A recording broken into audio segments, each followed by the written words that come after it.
Tonight, we're learning more from police and business owners after chaotic fights broke out during the Pride events in the Grove. At least 4 people were arrested last night. 5 on your side's Andy Kroll is live along Manchester Avenue. She was there 24 hours ago when things started to unravel. Annie.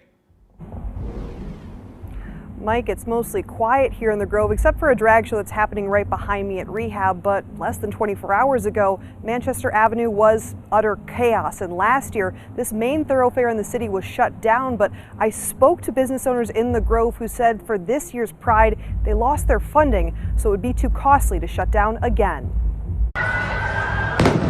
Mayhem on Manchester. This is madness. Fireworks being shot in a crowd and at first responders on Sunday night while a 19-year-old man climbed on the back of a St. Louis Metro police officer with a rifle in his waistband. These are people that have absolutely no regard for any type of person or human life. Multiple fights escalated outside several popular bars in the Grove. One officer breaking up a fight fell, hit his head, and was taken to the hospital. Mitch McCoy, a spokesperson for SLMPD, said he's since been released. Something has to be different because we're not going to continue to have officers injured. A 19-year-old woman was taken into custody after shooting fireworks near Rehab Bar and Grill owner Chad Fox's front door. And then when we have teenagers out in the streets fighting each other and carrying guns and doing stuff that's not even a part of our community, that shuts us down and shuts our celebration down, it's really hurtful to us. After owning the LGBTQ plus bar for 15 years, Fox applauded officers for acting quickly. With the St. Louis Police Department, we get to stay open later than we normally do on Sundays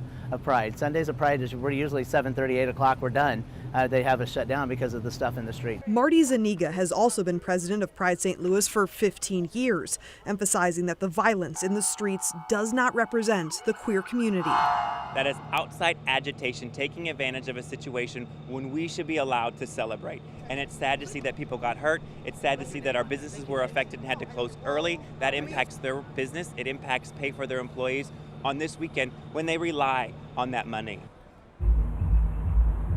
And 4th of July is just a few days away. St. Louis police saying it's going to look very different this year, potentially holding parents responsible if their child is found shooting off fireworks or shooting guns. Reporting live in the Grove, Annie Kroll, 5 on your side.